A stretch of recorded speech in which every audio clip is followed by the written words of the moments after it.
नमस्कार, ये आकाशवाणी शिमला है।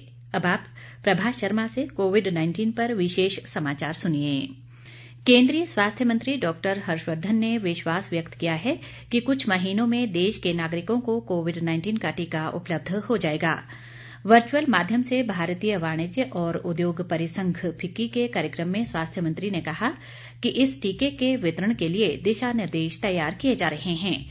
उन्होंने कहा कि कोरोना योद्धाओं के बाद ये टीका 65 वर्ष से अधिक आयु के लोगों को लगाया जाएगा। डॉक्टर हर्षवर्धन ने कहा कि अगले वर्ष जुलाई या अगस्त तक इस टीके की 40 से 50 करोड़ खुराकें उपलब्ध होंगी, जो शुरुआती दौर में 25 से 30 करोड़ लोगों को दी जा सकेंगी।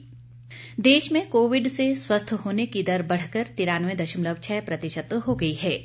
पिछले 24 घंटों के दौरान 44,800 से अधिक कोरोना रोगी स्वस्थ हुए हैं और अब तक कुल 84,28,409 रोगी स्वस्थ हो चुके हैं।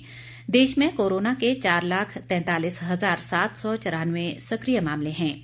स्वास्थ्य मंत्रालय के अनुसार पिछले 24 घंटों के दौरान 45,882 नए मामले सामने आए हैं और इस महामारी के संक्रमितों की संख्या बढ़कर 90,04,365 हो गई है।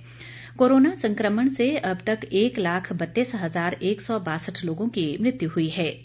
भारतीय आयुर्विज्ञान संस्थान ICMR के अनुसार देश में अब तक 12,95,91,786 कोरोना टेस्ट किए गए हैं। बीते 24 घंटों के दौरान 10,83,397 कोविड नमूनों की जांच की गई। प्रदेश में कोरोना मामलों में वृद्धि लगातार जारी है और ये संख्या बढ़कर 32,000 के पार हो गई है। पिछले 24 घंटों के दौरान प्रदेश में कोरोना के 796 नए मामलों की पुष्टि हुई है।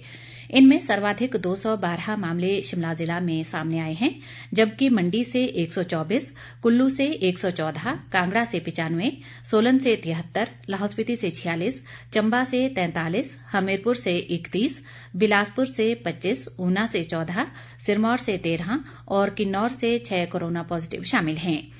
स्वास्थ्य विभाग द्वारा जारी बुलेटिन के अनुसार मौजूदा समय में प्रदेश में कोरोना मामलों की कुल संख्या 32,197 तक पहुंच गई है, जिनमें से 6,980 सक्रिय मामले हैं, जबकि 24,706 मरीज अब तक स्वस्थ हो चुके हैं।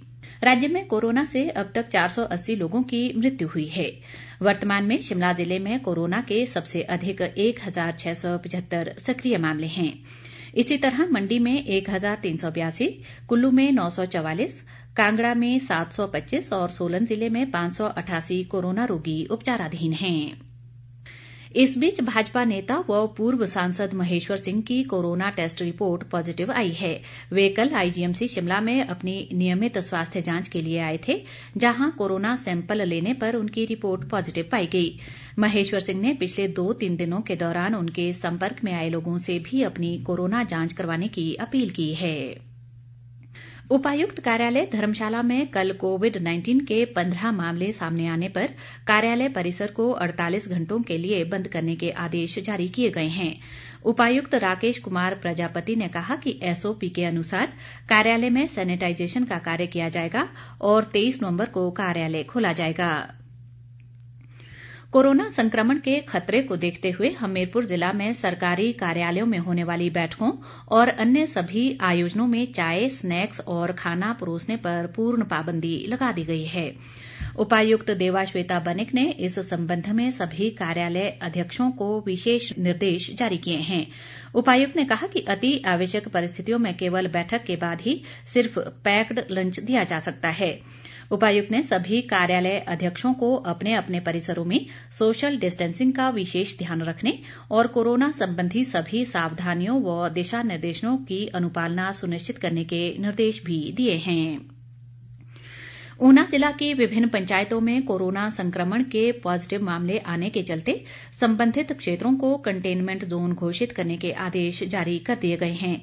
उपायुक्त राघव शर्मा ने बताया कि कोरोना संक्रमण के प्रसार को रोकने के लिए ये आदेश जारी किए गए हैं। उन्होंने बताया कि कंटेनमेंट जोन घोषित किए गए क्षेत्रों में अब तुरंत प्रभाव से आगामी आदेशों तक कर्फ्यू में ढील नहीं दी जाएगी। राघव शर्मा ने कहा कि कंटेनमेंट जोन में रह रहे विद्यार्थियों जिनमें कोविड-19 के लक्षण न हो उन्हें परीक्षा देने के लिए जाने की अनुमति रहेगी। इसी के साथ ये समाचार बुलेटिन समाप्त हुआ। नमस्कार।